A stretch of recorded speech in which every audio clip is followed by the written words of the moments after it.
Pranav, and today in Senior Advanced, we're going to be going over sequences and series. Sequences and series are basically the same thing, but you can sound smarter by switching out the names. Now, there are two easy types of sequences and series that you'll see all the time in math competitions. The first one is the arithmetic series. Arithmetic series are the simpler one, and they just have a common difference. That just means that between every two numbers, the difference is the same. And then one example of an arithmetic series is 1, 2, 3, 4, and so on. But the common difference is 1. 2 minus 1 is 1, 3 minus 2 is 1, and 4 minus 3 is 1, and so on. Yeah, totally 1. Sequences don't always have to be integers. For example, you could also have 0.1, 0.2, 0.3, 0.4, and so on, where the common difference is 0.1, 0.1, and 0.1 again. And that's the easier type of series. Now, if you want to find the sum of them, the sum is always goes up to infinity, so we can't find it for an infinite series. However, it's finite. It's the first number plus the last number divided by 2 times the number of numbers. And if you want to see how that works, we'll just look over this series of 1, 2, 3, 4, and so on. So if we have 1 plus 2 plus 3 plus 4 plus 5, you can just, plus 6, you can just pair the first and the last one, and then you get a sum of 7. Second and the second to last one, get another sum of 7. Third and the fourth one, and you get a second set of 7, and it just keeps going like that. Because each time if you're changing from the first to the second, you're adding 1, and from the last to the second last, you're subtracting 1, so the sum stays the same.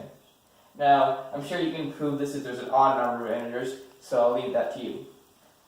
And if you find it, it's a sum divided by 2 times n to get the total. Now, to find the last number, it's any number is just the first number plus the common difference times n minus 1, which should be pretty intuitive, given the pattern. Now let's go on to the more complicated type of series, geometric series. Luckily, geometric series don't involve geometry, so they're not that complicated, but their patterns are a bit harder. Instead of addition, we have multiplication, where instead of we have a common difference, we have a common ratio. One example of geometric sequence is 1, 2, 4, 8, and so on. This is just a simple one where the common ratio is 2. 2 divided by 1 is 2, 4 divided by 2 is 2, 8 divided by 4 is 2. And this also could include fractions, so you can have 1/2, 1/4, 1, 8, 1/16, and so on, where the common ratio is 1/2. 1/4 divided by 1/2 is 1/2, and so on. Now, to find the sum of geometric series, the sum is a, which is the first one, minus a times r to the n, which is r to the n is a common ratio, divided by 1 minus r. This is a bit more complicated, so make sure to remember it. And the good thing about geometric series is we can sometimes find the sums when they're infinite.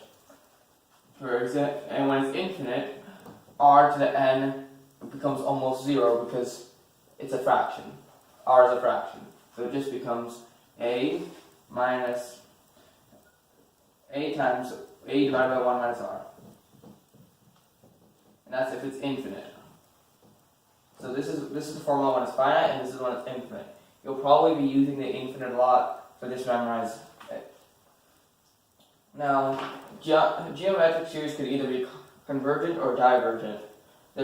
Convergent means that the sum is actually finite, and divergent means the sum is infinite. You know it's convergent when the absolute value of r is less than 1.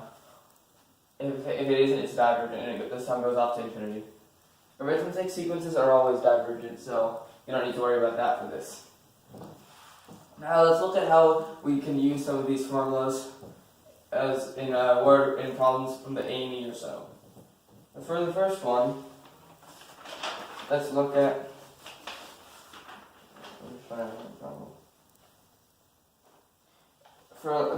let's look at a 1952 HSME problem. If the sum of the first 10 terms of an arithmetic progression is 4 times the sum of the next 5 terms, which cause 10 to 15, then find the ratio between the first term to the common difference. So first to find that, let's try to apply the formula. The sum of the first 10 is A plus L divided by 2 times N. We know N is 10, and we know that L is A plus D times N minus 1. So that's just A plus D times 10 minus 1, or A plus 9D. So then you get A plus 9D divided by 2 times 10, which simplifies to 2A plus 4D times 5, or 10A plus 20D. And then for the sum of 10 to 15, it starts at the 11th term. So let's find the 11th term, which is A plus D times 10 minus 1. 11 minus 1. And you get A plus 10D. And then it goes all up to it's the next 5 terms. It goes up to the 15th term, which is L of 15. That's A plus D times 15 minus 1, or it's A plus 14D. And then if you take the sum of these two, divide them by 2, and multiply them by N, you get 2A plus 24D times, for this case, N is 5 because it's 5 numbers, times 5 divided by 2, and you get 5A plus 60D. So if you have 5A plus 60D times, back to this equation, 4 is equal to A plus, 10A plus 20D, you get 20A plus 240 D is 10A plus 20D, or that 10A is equivalent to negative 120 D, and D is negative, or A over D is negative 12. So the common ratio is negative 12. Now let's look at, that's just how you can, and that just shows how even with a simple concept with arithmetic sequences, you get a complicated problem for the HSME. But you would be fine with you as long as you just remember the two formulas of the arithmetic sequence. Now let's look at more complicated problems with geometric sequences.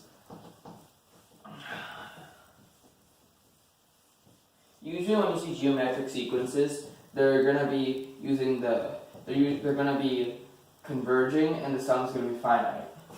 And you see them a lot when you're doing probability problems.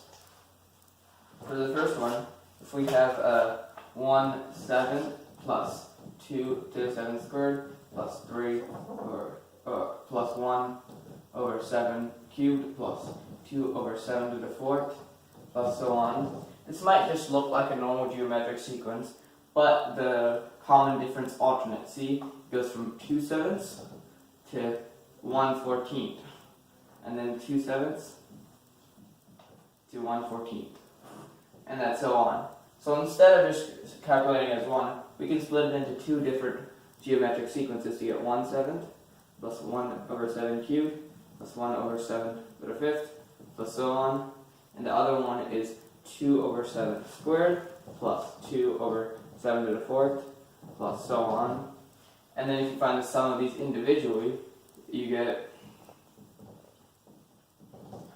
1, 7, which is the first letter. The sum of the geometric sequence is a over 1 minus r. And a, which is the first one, in this case, is 1/7 divided by 1 minus r is 1 to the 7th squared. And that's just 1/7 divided by 48 over 49. Or 1/7 times 49 over 48, which just becomes 7 over 48.